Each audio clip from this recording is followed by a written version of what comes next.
Général Vincent Desportes, bonsoir. Bonsoir. Vous avez été directeur de l'école de guerre, vous êtes professeur en stratégie à HEC et à Sciences Po Paris. Alors, députés et sénateurs débattent en ce moment même, alors sans voter, des frappes aériennes en Syrie, des frappes qui seront nécessaires, a annoncé cet après-midi Manuel Valls. Qu'en pensez-vous, ces frappes aériennes? Est-ce une bonne chose et est-ce que ça va changer quelque chose au cours de ce qui se passe au Moyen-Orient? Alors, je dirais qu'en elle-même, elle ne change pas grand-chose, mais il était temps que la France prenne cette décision. C'est une décision qui est très insuffisante, très imparfaite, mais qui était déjà trop tardive et qui était absolument nécessaire. Il fallait le faire. La crise est grave et il faut décider. Que reste-t-il à faire aujourd'hui? On voit bien que l'opération militaire a de grandes difficultés pour détruire Daesh et qu'au contraire, Daesh progresse. Donc pour l'instant, il est absolument indispensable de gagner du temps. Et gagner du temps, c'est contenir, et contenir en particulier avec des frappes aériennes qui seront insuffisantes. Mais en tout cas, nous devons gagner du temps. Gagner du temps, pourquoi faire?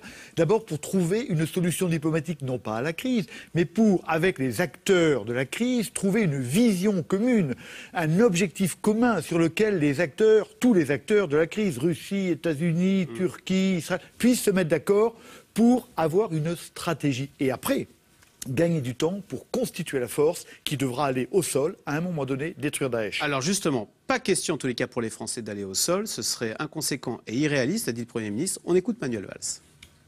Toute intervention terrestre, c'est-à-dire toute intervention au sol de notre part ou occidentale, serait inconséquente et réaliste. Aucun de nos partenaires ne l'envisage d'ailleurs. Mais si une coalition de pays de la région se formait pour aller libérer la Syrie de la tyrannie de Daesh, alors ces pays auraient le soutien de la France. Général, c'est envisageable ça de voir l'Égypte, l'Arabie Saoudite, la Turquie, l'Iran coaliser contre Daesh? Non, en tout cas, c'est la seule solution. Alors, est-ce que c'est envisageable? Je ne sais pas, mais ce sera nécessaire à un moment donné. C'est pour ça que tout le problème de cette crise, il est là. C'est-à-dire arriver à trouver un avenir commun pour le Moyen-Orient auquel tout le monde puisse adhérer, autant Israël que l'Arabie Saoudite et que l'Iran. C'est ça la grande difficulté. Et donc, pour l'instant, il faut bien contenir et frapper. Mais, Général Vincent Desportes, Daesh, si j'ai bien compris, c'est 30 000 hommes qui terrorisent des millions de gens, qui provoquent, qui mettent sur la route des millions de réfugiés, qui déstabilisent tout le Moyen-Orient et même l'Europe. Franchement, je me souviens du devoir d'ingérence. On a fait la guerre pour beaucoup moins que ça. Pourquoi il y a autant de retenue aujourd'hui contre Daesh, comme si on avait peur de Daesh? Attends, mais qui voulez-vous aujourd'hui qui aille faire la guerre au sol contre Daesh? Et on l'a fait par le passé pour beaucoup moins que ça, en Irak, en Afghanistan. Ah oui, et le résultat? Regardez, en Irak, c'était 12 ans de guerre et un échec patent qui débouche sur Daesh. Et en Afghanistan, les talibans sont en train de reprendre Kaboul. Vous comprendrez bien qu'aujourd'hui, il faut faire un peu attention à ce qu'on va faire. Certes, 30 000 combattants, mais les talibans n'ont jamais été plus que 30 000, alors que Daesh a probablement un volume supérieur. Donc avant d'y aller, attention, ces guerres durent extrêmement longtemps. Nous ne pouvons plus utiliser la force comme nous le faisions avant. Et quel contingent pour aller là-bas? Il n'y en a pas. Effectivement, M. Valls a raison. C'est pas la France qui va y aller. De toute façon, la France a pratiquement plus d'armée, compte tenu des coupes budgétaires qu'on pratique depuis 25 ans.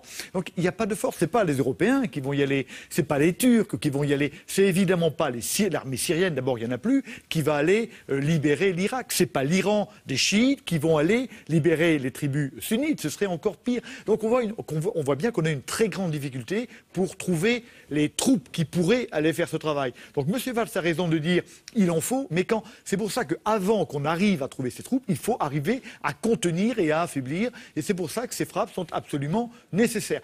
Avec quand même quelque chose qui est rassurant, c'est que Daesh trouve sa force d'être en pays sunnite. C'est-à-dire qu'il n'ira pas beaucoup plus loin. Ça c'est clair. Encore faut-il le contenir et l'affaiblir en attendant qu'on ait trouvé une solution diplomatique commune, une vision commune du futur Moyen-Orient et qu'on ait mis en place des troupes pour le faire. On voit bien en tous les cas, ce n'est pas l'armée française qui rétablira l'ordre là-bas, c'est très clair. Alors quel est l'objectif des vols de reconnaissance? Pourquoi est-ce que nos Rafales font-ils des vols de reconnaissance en Syrie? Manuel Valls a dit, il a parlé de légitime défense, mais ça veut dire quoi? Ça veut dire pouvoir riposter en cas d'attaque terroriste type Thalys, si ça avait été un carnage, c'est ça? Mais par exemple, nous n'avions pas d'informations sur la Syrie pour deux raisons. Parce que nous n'avions pas nos propres moyens de reconnaissance et parce que nous étions coupés de l'information américaine essentielle, parce que nous ne faisions pas partie de la coalition sur la Syrie. Il était donc indispensable que la France ait ces renseignements parce qu'on sait bien que les points forts de Daesh, ses PC, ses camps d'entraînement, sont en Syrie et que les terroristes qui viennent du Moyen-Orient vers l'Europe viennent de la Syrie et non pas de l'Irak. Donc la sécurité des Français exigeait que nous ayons ces renseignements pour que la DGSE et la direction du renseignement militaire puissent faire le travail et que nous puissions frapper avant et éventuellement après des attentats. Parce que en riposte. Mais le peuple ne comprendrait pas que s'il y a eu un carnage à Paris, ce carnage reste non puni. Voilà, la riposte, c'est bien, mais agir avant, c'est mieux. C'est pour ça qu'il faut agir pour essayer d'éviter que ces carnages ne se produisent à Paris, évidemment. Et donc agir militairement dans un premier temps. Alors, en tous les cas, pour faire tomber Daesh, on a bien vu que c'était très compliqué, qu'il fallait, il fallait trouver une alliance, si possible, locale. Est-ce que Bachar el-Assad, est-ce qu'il y a un moment... C'est une comparaison qui vaut ce qui vaut, mais on s'est bien appuyé sur Staline pour faire tomber Hitler. Est-ce que Bachar el-Assad ne peut pas être une partie de la solution face à Daesh? Alors, Bachar el-Assad, la question se pose. Mais ce qui reste d'administration et d'État syrien, très sûrement, vous avez parfaitement raison de rappeler le cas de Staline. Nous n'avons vaincu Hitler que parce qu'à un moment donné, l'eau s'est mariée avec le feu, que Roosevelt s'est allié à Staline et qu'en 1942, Roosevelt a armé puissamment Staline pour que Staline puisse combattre. À un moment donné, il faut faire des priorités. Monsieur Assad ne menace en rien les Français. Daesh menace tout à fait les Français, directement, et puis par la création de ces flux de réfugiés qui vont complètement déstabiliser notre société, notre pays, si nous n'arrivons pas à le tarir.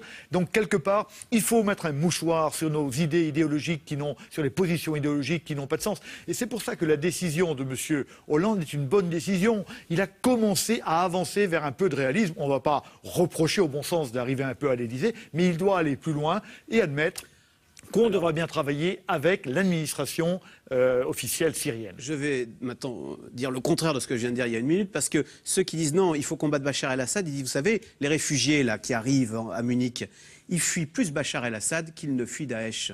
Parce que qui bombarde son peuple, qui à Alep, etc., c'est Bachar el-Assad. Mais c'est bien pour ça qu'il faut arriver à discuter. Ces gens-là sont aux abois. On sait bien que Daesh est dans les faubourgs de Damas, donc ils essayent de réagir. Mais si on arrive quelque part, vous savez, le problème d'Assad, à mon avis, sera réglé assez rapidement par un certain nombre de solutions. On trouvera une solution. Mais il faut que ceux qui restent d'establishment ne se sentent pas menacés. Et ces bombardements intérieurs, si vous voulez, arrêteront si ces gens-là ont davantage intérêt à lutter avec la coalition qu'à lutter contre leur propre peuple. Là, je crois qu'il faut être réaliste. Donc vive Vladimir Poutine, d'ailleurs, qui, dit-on, enverrait des hommes, des militaires à Damas pour soutenir Bachar el-Assad. On a un problème mondial, on a une crise mondiale, on a besoin d'un leadership. C'est bien parce qu'on n'a pas de leadership aujourd'hui que nous sommes dans cette crise-là.